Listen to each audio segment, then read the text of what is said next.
Hello students, नमस्कार। Welcome to आव्या classes. आव्या क्लासेस में आपका बहुत बहुत स्वागत है। और इस वीडियो में हम लोग क्लास 12 चैप्टर नंबर 1 फिजिक्स का जो सॉल्यूशंस देख रहे हैं उसमें प्रॉब्लम नंबर 20 से 24 तक का सॉल्यूशन देखेंगे। न केवल सॉल्यूशन देखेंगे बल्कि बहुत सारे एडिशनल कंसेप्ट्स भी सीखेंगे। सो बने रहिए आव्या क्लासेस के साथ और एक एक करके आइए प्रॉब्लम्स का सॉल्यूशन देखते हैं। Problem number 1.20. A point charge causes an electric flux of minus 1.0 into 10 to the power q Newton meter square per coulomb to pass through a spherical Gaussian surface of 10 centimeter radius centered on the charge. If the radius of Gaussian surface were doubled, how much flux would pass through the surface? What is the value of point charge? Clear है? सो हम लोग इसको solve करते हैं। देखो ये बोल रहा है कि एक पॉइंट चार्ज है, ठीक है। वो पॉइंट चार्ज इसके सेंटर पे है, एक आपको स्फेरिकल गॉसियन सरफेस है जिसका रेडियस आपको कितना है 10 सेंटीमीटर है, ठीक है। और इससे होकर के जो फ्लक्स पास कर रहा है, इनफैक्ट आप देखोगे कि इलेक्ट्रिक फ्लक्स का वैल्यू निगेटिव दिया गया है। निगेटिव कहने का मतलब क्या है कि फ्लक्स आपको क्या है, इनवर्ड है। सो फ्लक्स आपको इनवर्ड है, फील्ड लाइंस आपको इनवर्ड की तरफ होगी, ठीक है। आपको मालूम है कि कोई भी स्फेरिकल सरफेस पे स्फीयर का जो एरिया वेक्टर होता है वो आउटसाइड होता है, ठीक है। सो ये आपको डायरेक्शन क्या है, एरिया वेक्टर का डायरेक्शन है, ठीक है। और एरिया को का मैं बोलूँ कि मैग्नीट्यूड क्या होगा तो होता है 4 पाई आर स्क्वायर, और इसको आप एन कैप बोल दो, ठीक है। सो एन कैप जो है वो रेडियली आउटवर्ड होगा, रेडियली आउटवर्ड। अब इलेक्ट्रिक फील्ड आपको आप मालूम है कि फ्लक्स क्या होता है, फाई होता है ई डॉट ए। सो ये हो गया ई ए कॉस थीटा। अब यदि इलेक्ट्रिक फील्ड आप मालूम सोचो कि अंदर की तरफ है और बाहर की तरफ एरिया वेक्टर है, तो इनके बीच का एंगल कितना हो जाएगा, 180 डिग्री हो जाएगा। और फ्लक्स यहाँ पर किस साइन के साथ आएगा, निगेटिव साइन के साथ आएगा। समझे नहीं समझे? आप देखो इलेक्ट्रिक फील्ड आपको अंदर की तरफ है, रेडियली इनवर्ड डायरेक्शन में है। एरिया वेक्टर आपको मालूम है स्फीयर के लिए रेडियली आउटवर्ड डायरेक्शन है। तो इनके बीच का एंगल 180 डिग्री और निगेटिव साइन आया। इट मीन्स कि जब भी आपको यदि स्फीयर के केस में फ्लक्स निगेटिव साइन के साथ आएगा, इसका मतलब हुआ कि electric field radially inward direction में है। और इलेक्ट्रिक फील्ड रेडियली इनवर्ड कहने का मतलब ही हो गया कि आपको निगेटिव चार्ज सेंटर पे रखा गया है। सो एक चीज़ तो मैं यहाँ से बोल सकता हूँ कि सेंटर पर निगेटिव चार्ज रखा गया है। अब आपसे बोला कि यदि रेडियस इस सरफेस का डबल कर दिया गया जाए तो कितना फ्लक्स सरफेस से पास करेगा। सो मान लो कि मैं रेडियस डबल कर दिया और अब नया गॉसियन सरफेस ये हो गया, ठीक है। सो आप देखोगे कि जो फील्ड लाइंस, जो इलेक्ट्रिक फील्ड लाइंस इससे इस छोटे वाले अंदर वाले सरफेस से पास कर रही, वही बाहर वाले से पास कर रही थी। सो जितना ये बाहर वाले से अंदर इंटर कर रहा है उतना ही इससे क्रॉस हो रहा है। क्लियर है? सो बोलोगे कि number of field lines crossing through the outer surface या outer sphere is equal to number of field lines crossing through the inner sphere. और बोलोगे, ऐसे बोलोगे कि एज पर Gauss law E dot d s is equal to q enclosed by epsilon not और flux total is equal to q enclosed by epsilon naught. So flux total आपको केवल कितना इनक्लोज चार्ज है उस पर डिपेंड कर रहा है, ठीक है। So as the flux crossing through a surface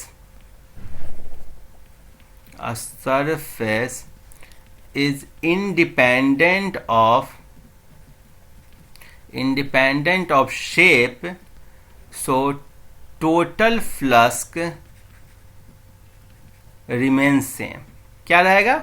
same रहेगा। सो पहले भी इतना ही फ्लक्स आ रहा था, अभी भी इतना ही फ्लक्स आएगा। सो आंसर क्या होगा आपको, -1.0 into 10 to power q newton metre square पर कूलम। अब हमेशा ध्यान रखना, flux does not depends on the shape, ठीक है। Flux does not depends upon shape, ठीक है। आप यदि इसकी जगह एक स्फीयर की जगह आप वो बना दो, एक क्यूब बना दो, ठीक है, और क्यूब के आप सेंटर पे आप प्लस क्यू रखो, तब इससे टोटल सरफेस से होकर के कितना फ्लक्स पास कर रहा है, सेम नंबर ऑफ पास कर रहा है। क्लियर है? So it does not depends upon shape, it does not depend upon size. Clear है? आपको Q का वैल्यू निकालना है, चार्ज का वैल्यू। सो चार्ज का वैल्यू बहुत आसानी से निकाल दोगे। Q का वैल्यू कितना हो जाएगा, 5 इंटू एप्सिलॉन नॉट। 5 का वैल्यू दिया गया है -1.0 into 10Q newton metre square पर कूलम, और एप्सिलॉन नॉट का वैल्यू आपको दिया गया है 8.854 into 10⁻⁻12 newton inverse metre -2 coulomb square. So ये आप जब इसको सॉल्व कर दोगे तो आपको आंसर आ जाएगा। सो ये आप सॉल्व करो तो कितना हो जाएगा, -8.854 इंटू 10⁻⁻9 कूलम, डेट इज ये हो गया -8.854 नैनो कूलम, बिकॉज आपको मालूम है कि 1 nano coulomb is equal to 10⁻⁻9 coulomb. Clear है? बहुत आसान प्रॉब्लम था, और ये आपको क्या होगा, निगेटिव चार्ज होगा। सो आई थिंक ये समझ गए होंगे। आगे बढ़ते हैं, नेक्स्ट प्रॉब्लम देखते हैं। Problem number 1.21, a conducting sphere of radius 10 centimetre has unknown charge if the electric field 20 centimeter from the center of a sphere is 1.5 into 10 to the power q newton per coulomb and points radially inward, what is the net charge on the sphere? देखो बच्चों, बहुत ही आसान problem है, बहुत ही आसान problem. आपको ध्यान देना है, एक तो रेडियली इनवर्ड वर्ड दिया गया है, फिर आपको इलेक्ट्रिक फील्ड दिया गया है सम डिस्टेंस पे, कोई कंडक्टिंग स्फीयर, ये बहुत इंपॉर्टेंट वर्ड है। देखो स्फीयर दो टाइप के होते हैं, पहला होता है कंडक्टिंग स्फीयर, दूसरा होता है नॉन कंडक्टिंग स्फीयर। सो उसके बारे में ब्रीफली यहाँ पर समझ लेते हैं, उसके बाद देखते हैं। सो ये यदि नॉन कंडक्टिंग स्फीयर है और एक में बोला conducting sphere. So non conducting sphere को समझो ऐसा जैसा बॉल है जिसके अंदर चार्ज पूरा भरा गया है, पूरा एकदम भरा हुआ है चार्ज। मीन्स कि यहाँ इतना दूर को लोगे तो चार्ज इतने दूर के क्रॉसपॉन्डिंग आएगा, यदि आप इतना वॉल्यूम लोगे तो चार्ज इतने वॉल्यूम के क्रॉसपॉन्डिंग आएगा। मीन्स कि चार्ज को जहाँ पर रखे हो वहीं पर है, तो ये नॉन कंडक्टिंग स्फीयर हो गया। जबकि ये कंडक्टिंग स्फीयर है, मीन्स कि कंडक्टर है, आप इसको मेटल स्फीयर भी बोल सकते हो। और इसमें क्या होता है, जैसे आप चार्ज पार्टिकल को रखोगे ना, चार्ज पार्टिकल के सरफेस पे आ जाता है। तो सपोज करो कि इसको तुमने क्यू चार्ज दिया, तो पॉजिटिव क्यू चार्ज दिया, तो पॉजिटिव क्यू चार्ज इसके सरफेस पे आ गया, इनसाइड में रहेगा ही नहीं, इसके इनसाइड में पॉजिटिव चार्ज रहेगा ही नहीं। तो जो भी चार्ज दोगे कंडक्टिंग स्फीयर पे, उसके सरफेस पे आ जाएगा। तो यहाँ पर क्या बात कर रहा है, कंडक्टिंग स्फीयर का। सो कंडक्टिंग स्फीयर बोल रहा है जिसका रेडियस है 10 सेंटीमीटर, और इसका ये अननोन चार्ज का है। इलेक्ट्रिक फील्ड इसके सेंटर से 20 सेंटीमीटर, ये सपोज करो 20 सेंटीमीटर डिस्टेंस है, स्मॉल आर से मैं डिनोट कर दिया। यहाँ पर यदि इलेक्ट्रिक फील्ड बोल रहा है इनवर्ड डायरेक्शन में, इनवर्ड डायरेक्शन को ऐसे दिखाओगे, और इसका मैग्नीट्यूड बोल रहा है 1.5 इंटू 10⁻³ न्यूटन पर कूलम। तो आपसे पूछ रहा है net charge on the sphere क्या होगा। तो आप कैसे सॉल्व करोगे, आप या तो गॉस लॉ भी लगा सकते हो, या electric field due to conducting sphere क्या होता है। सो आपको मालूम है, मैं दोनों मेथड से आपको करके दिखा देता हूँ। इलेक्ट्रिक फील्ड इनसाइड में, पहले यहाँ पर लिख देता हूँ for conducting sphere, because non conducting sphere के लिए अलग होगा। So for conducting sphere electric field inside में जीरो होता है, बहुत इंपॉर्टेंट कंसेप्ट है। There is no any electric field inside conducting sphere, because जो चार्ज पार्टिकल है ना वो बाहर में आ जा रहा है। सो गॉस लॉ से आप देखोगे अंदर में कोई भी एक गॉसियन सरफेस लोगे, सपोज करो मैंने ये गॉसियन सरफेस ले लिया जो कि आपको सरफेस से जस्ट इनसाइड में है, तो इस गॉसियन सरफेस में आपको क्यू इनक्लोज कितना है, जीरो। क्यू इनक्लोज जीरो है तो इलेक्ट्रिक फील्ड जीरो हो जाएगा। सो ये इनसाइड के लिए, और ये आउटसाइड के लिए आप क्या करोगे, इसको आप पॉइंट चार्ज की तरह ट्रीट करोगे। सो पॉइंट चार्ज ट्रीटमेंट, कोई दिक्कत है?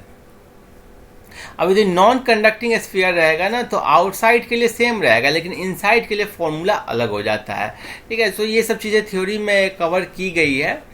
आप यहाँ पर देखो तो ये क्या है, आपको कंडक्टिंग स्फीयर है, आउटसाइड के लिए निकाल रहा है, तो आपको पॉइंट चार्ज की तरह इसको मान लोगे तो इलेक्ट्रिक फील्ड आउटसाइड में क्या होगा, 1/4 pi epsilon not q by r square, जहाँ आर क्या है, सेंटर से डिस्टेंस। अब मान लोगे कि एक पॉइंट चार्ज इसके सेंटर पे है। अब इलेक्ट्रिक फील्ड इनवर्ड है तो ये क्या होगा, आपको यहाँ पर निगेटिवली चार्ज बॉडी होगा। ठीक है, सो बिकॉज इलेक्ट्रिक फील्ड आपको इनवर्ड है, आपको मालूम है कि निगेटिव चार्ज में इलेक्ट्रिक फील्ड इनवर्ड होता है।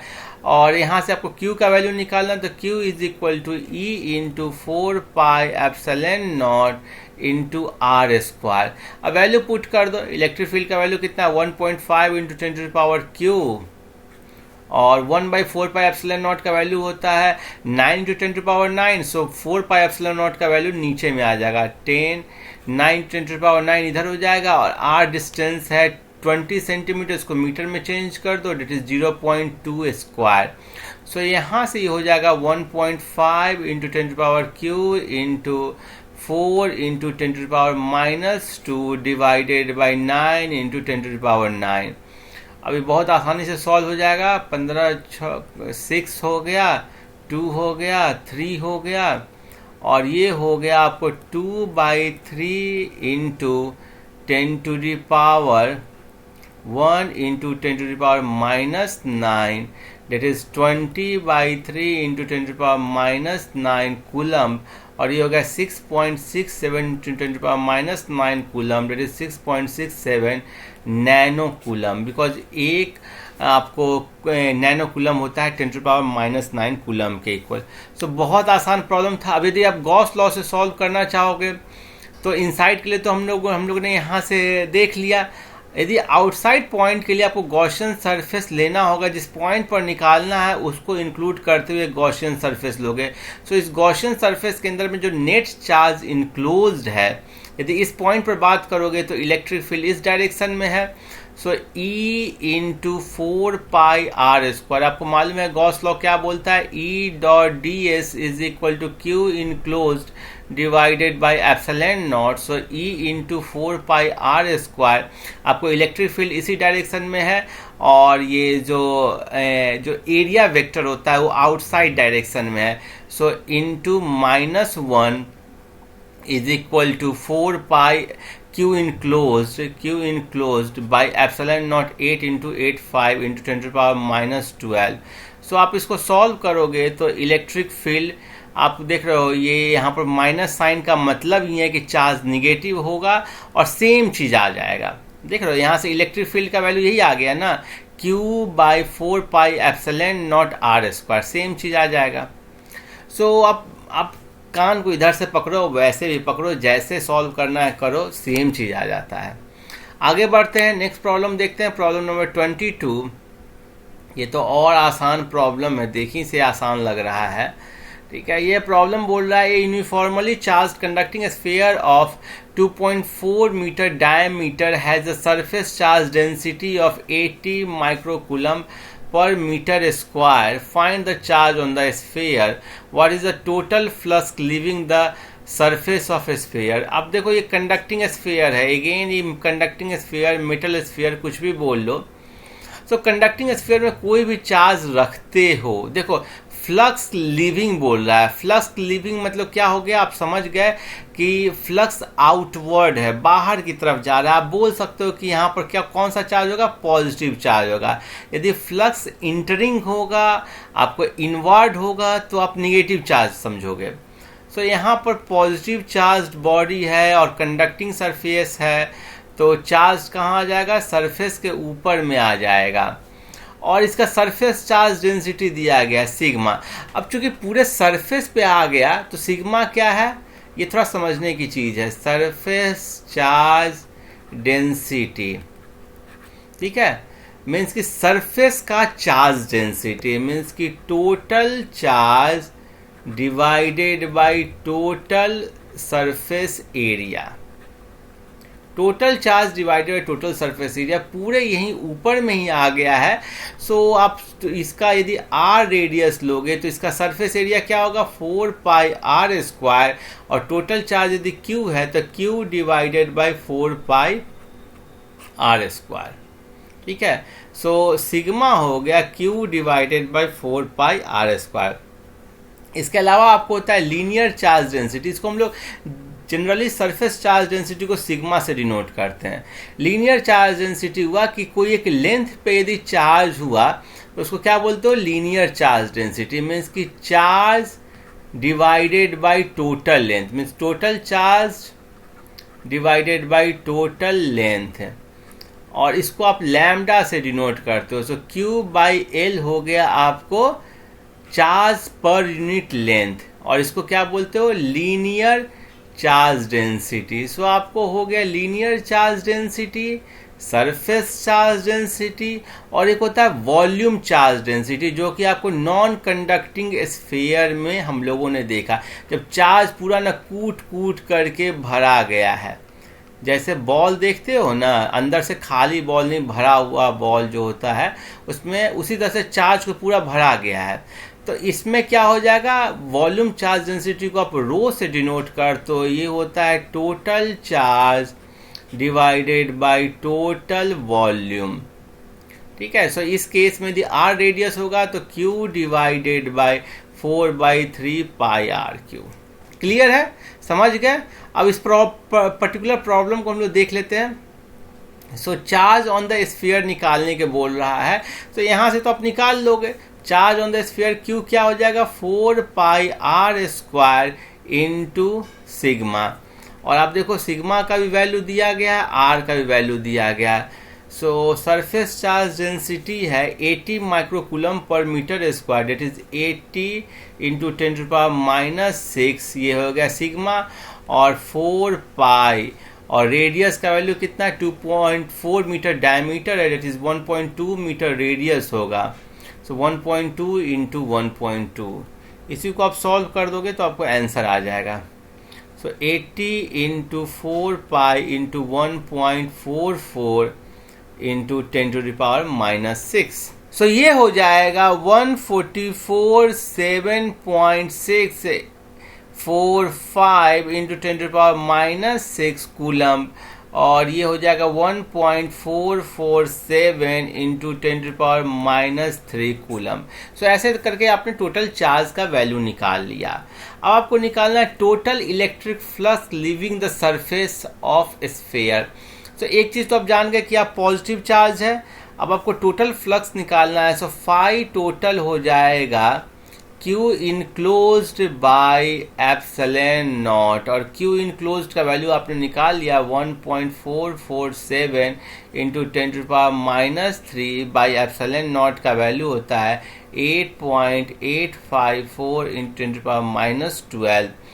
सो ये आपको आ जाएगा 1.63 into 10⁸ newton coulomb inverse metre -2, that is Newton meter square by Coulomb. So total electric flux leaving the surface of a sphere is this, and as it is the positive charge, so flux is outward leaving the surface. ठीक है। सो ये सब हम लोग concept समझ गए। आपको कोई भी डाउट छोटा से छोटा हो तो मुझसे आप कमेंट करके पूछिए। हम लोग आगे बढ़ते हैं, नेक्स्ट प्रॉब्लम देखते हैं। नेक्स्ट प्रॉब्लम है, और आव्या क्लासेस को एकदम 100% सब्सक्राइब कीजिए, शेयर कीजिए अपने फ्रेंड्स के साथ, और लाइक कीजिए। प्रॉब्लम नंबर 1.23, यदि कोई भी इसमें एनसीईआरटी के सॉल्यूशन से डेविएशन हो रहा हो तो आप समझिए कि एनसीईआरटी का आंसर रॉन्ग है। सारे प्रॉब्लम्स को मैं डबली वेरीफाई करने के बाद ही सॉल्व किया हूँ। So an infinite line charge produces a field of 9×4 newton per coulomb at a distance of 2 centimetre. Calculate the linear charge density. So पहले मैं फिगर ड्रॉ कर देता हूँ। देखो ये लीनियर चार्ज डेंसिटी के लिए मैं एक ऐसे रॉड दिखा दिया, ठीक है, और यहाँ पर पॉजिटिव चार्ज में दिखा दिया इसके ऊपर। सो लीनियर चार्ज डेंसिटी हम लोगों ने देखा है टोटल चार्ज, इसको पर लैम्डा से डिनोट करते हैं। ये होता है total charge divided by total length. So ये टोटल चार्ज हो गया Q divided by total length हो गया L, और ये चूंकि इनफाइनाइट चार्ज है, क्या है, इनफाइनाइट चार्ज, ये ध्यान दो। तो इनफाइनाइट चार्ज के लिए जो फॉर्मूला होता है, electric field at a distance r is equal to 1 by 2 pi epsilon not r into lambda. अब ध्यान दो, electric field at electric field normal to, suppose करो ये पॉइंट पे निकालना है, पॉइंट पी पे, ये इनफाइनाइटली लेंथ का है।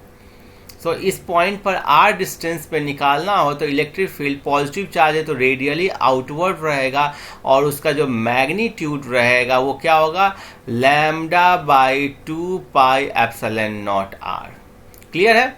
सो इसको आप यदि विजुलाइजेशन में आपको दिक्कत हो तो मैं एक बार फिगर और बनाता हूँ इसका। सो आप ऐसे समझो कि ये आपको एक सिलेंडर है, सिलेंडर के इस ऐसे सेंटर पर ये रखा गया है। सो हर एक पॉइंट पर, यहाँ पर भी रेडियली आउटवर्ड होगा, यहाँ पर भी आउटवर्ड होगा, यहाँ पर इस डायरेक्शन में होगा, यहाँ पर इस डायरेक्शन में होगा, यहाँ पर इस डायरेक्शन में होगा। यदि ये वाला इसके बाहर वाला पे देखोगे तो ऐसे होगा, अंदर वाले पर ऐसे होगा। सो ये रेडियली आउटवर्ड होगा, और इसका जो मैग्नीट्यूड होगा आर पे वो क्या होगा, lambda by 2 pi epsilon not R. So यहाँ से आपको इलेक्ट्रिक फील्ड का वैल्यू दिया गया, लैम्डा का वैल्यू निकालना है। So lambda is equal to e r into 2 pi epsilon not r. अब ये सारा वैल्यू पुट कर दो, आपको आंसर आ जाएगा। सो इलेक्ट्रिक फील्ड का वैल्यू दिया गया रेडियली आउटवर्ड में 9 × 10⁴ न्यूटन पर कूलम। सो 9 × 10⁴ और 2 पाई एप्सिलॉन नॉट। आपको मालूम है कि 1/4 पाई एप्सिलॉन नॉट का वैल्यू है 9 × 10⁹। सो 1/2 पाई एप्सिलॉन नॉट के लिए अब क्या करोगे, इसमें 2 से मल्टीप्लाई कर दोगे। सो 9 × 2 × 10⁹। सो ये हो गया 1/2 पाई एप्सिलॉन नॉट का। सो 2 पाई एप्सिलॉन नॉट का वैल्यू होगा 1/9 × 2 × 10⁹। सो ये हो जाएगा 1 डिवाइडेड बाई 9 × 2 × 10⁹। और r का वैल्यू क्या है, ये डिस्टेंस है 2 सेंटीमीटर। सो 2 सेंटीमीटर का वैल्यू है 0.02 मीटर। सो 0.02 मीटर। अब ये कैंसिल आउट हो गया, ये 2 से हुआ तो 0.01, और ये हो गया 0.01 × 10⁴ डिवाइडेड बाई 10⁹, दैट इज 10⁵। सो ये हो गया 0.01 × 10⁻⁵, that is coulomb, that is 0.1 × 10⁻⁶ coulomb, that is 0.1 micro coulomb, या फिर आप बोल सकते हो 1 × 10⁻⁷ कूलम। तो दोनों में से कुछ भी आंसर होगा। आपके बुक में ये आंसर रॉन्ग दिया गया है, 10 माइक्रो कूलम दिया गया है। 10 माइक्रो कूलम का आंसर तभी हो सकता है जब यहाँ पर डिस्टेंस 2 सेंटीमीटर की जगह 2 मीटर होता। सो यदि डिस्टेंस आप 2 मीटर लोगे ना तो ये आपको 0.01 की जगह हो जाएगा 2 × 10⁴ डिवाइडेड बाई 10⁹, डेट इज हो जाएगा आपको 2 × 10⁻⁵। इनफैक्ट यहाँ पर 2 होता तो ये 0.01 की जगह 1 हो जाता, और ये 1 × 10⁻⁵, डेट इज 10 माइक्रो कूलम हो जाता। सो अब देखो, आंसर मिलाने के लिए तो प्रॉब्लम सॉल्व मत करो, ठीक है, कंसेप्ट को समझो। ये इनफाइनाइट जो लाइन चार्ज होने से ना आपका प्रॉब्लम एकदम से आसान हो गया। यदि इनफाइनाइट लाइन चार्ज की जगह फाइनाइट लाइन चार्ज होता तो आप कैसे करते?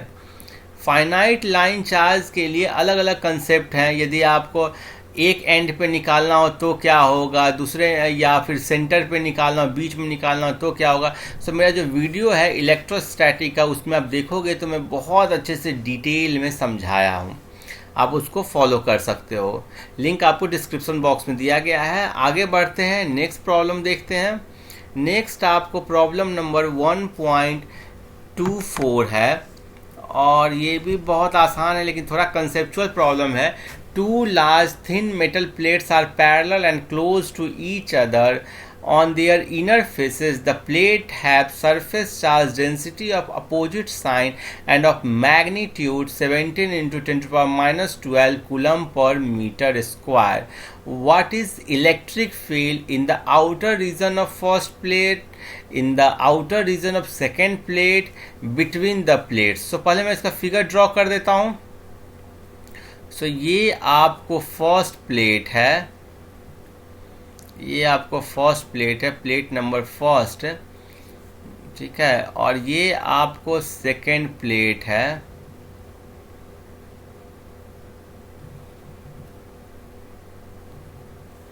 प्लेट नंबर 2, और इनका बोल रहा है कि दोनों थिन मेटल प्लेट्स हैं। मेटल प्लेट्स करने का मतलब क्या हो गया, conducting plates. So these two are thin conducting plates. और थिन कंडक्टिंग प्लेट के लिए जो इलेक्ट्रिक फील्ड होता है उसका मैग्नीट्यूड होता है सिग्मा बाई 2 एप्सिलॉन नॉट। क्या होता है, सिग्मा बाई 2 एप्सिलॉन नॉट। ठीक है, radially outward for positive plate और radially inward for negative plate. ठीक है, बहुत आसान ये कंसेप्ट है। और ये बोल रहा है कि सरफेस चार्ज डेंसिटी, जहाँ सिग्मा क्या है, सरफेस चार्ज डेंसिटी, और एप्सिलॉन नॉट का वैल्यू आपको मालूम है। तो सपोज करो कि ये पॉजिटिवली चार्ज ये कंडक्टिंग शीट है, आप इसको कंडक्टिंग शीट भी बोलते हो। ठीक है, और ये आपको नेचुरली ये निगेटिवली चार्ज कंडक्टिंग शीट हो जाएगा। सिग्मा का वैल्यू दिया गया। सो 3 पॉइंट्स बोल रहा है।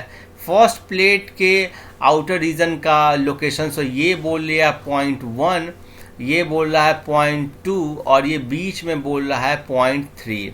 अब इन तीनों प्लेट्स पर तीनों प्लेट्स पर हम लोग इलेक्ट्रिक फील्ड का वैल्यू निकालेंगे। सो पहले हम लोग 0.1 में देखते हैं। सो 0.1 में जो इलेक्ट्रिक फील्ड का वैल्यू होगा यहाँ पर, इस पॉजिटिव प्लेट के कारण क्या होगा, रेडियली आउटवर्ड, और उसका मैग्नीट्यूड क्या होगा, sigma by epsilon 2 epsilon not. देखो ये इंपॉर्टेंट पॉइंट क्या है कि ये डिस्टेंस से इमटेरियल है। आप यहाँ पर लोगे तब भी क्या होगा, सिग्मा बाई 2 एप्सिलॉन नॉट। यहाँ पर लोगे तब भी क्या होगा, सिग्मा बाई 2 एप्सिलॉन नॉट। कहीं पर लो, एकदम पास लेकर के एकदम इनफाइनाइट लेंथ दूर पर भी लोगे ना, तो आपको क्या होगा, सिग्मा बाई 2 एप्सिलॉन नॉट। क्यों, क्योंकि ये क्या दिया गया, लार्ज। क्या है, लार्ज। तो आप देख लो कि इनफाइनाइटली लार्ज। यदि केवल लार्ज आप ले लोगे ना तो उसके थोड़ा दूर जाने पर इफेक्ट चेंज हो जाएगा। सो जब भी आपको लार्ज दिया रहे आप इनफाइनाइटली लार्ज मानोगे। अब क्या है कि यहाँ पर तो सिग्मा बाई 2 एप्सिलॉन नॉट देख लिए रेडियली आउटवर्ड। इस निगेटिव प्लेट के कारण यहाँ पर क्या होगा, sigma by 2 epsilon not radially inward होगा। सो ये दोनों एक दूसरे को क्या करेगा, कैंसिल कर देगा और प्रोड्यूस कर देगा जीरो नेट इलेक्ट्रिक फील्ड। इस पॉइंट के लिए बात करो तो पॉजिटिव चार्ज के लिए, निगेटिव चार्ज के लिए अंदर में होगा, पॉजिटिव चार्ज के लिए रेडियली आउटवर्ड होगा, और मैग्नीट्यूड क्या होगा, sigma by 2 epsilon not, sigma by 2 epsilon not. तो कैंसिल करके जीरो कर दिया। अंदर में बात करते हैं, अंदर में थोड़ा इंटरेस्टिंग है। सो यहाँ पर पॉजिटिव चार्ज के लिए रेडियली आउटवर्ड हुआ इस डायरेक्शन में, क्या मैग्नीट्यूड हुआ, sigma by 2 epsilon not. Negatively charge के लिए रेडियली इनवर्ड हुआ, किस डायरेक्शन में हुआ, अंदर में ही हुआ, sigma by 2 epsilon naught. So total जब इन दोनों को जोड़ दोगे तो क्या हो जाएगा, net electric field e inside में बोलूं, sigma by 2 epsilon not plus sigma by 2 epsilon not, that is sigma by epsilon not. और सिग्मा बाई एप्सिलॉन नॉट का वैल्यू निकालना होगा। और यहाँ पर आपको सिग्मा का वैल्यू दिया गया है 17 इंटू 10⁻22, और एप्सिलॉन नॉट का वैल्यू है 8.854 इंटू 10⁻12। सो आप इसको सॉल्व कर दोगे तो आ जाएगा answer, that is 17 divided by 8.854 into 10⁻10, that is ये आएगा 1.92 into 10⁻10 न्यूटन पर कूलम। ठीक है, सो ये आ गया आपको इलेक्ट्रिक फील्ड का वैल्यू। आपके बुक में आंसर रॉन्ग दिया गया है।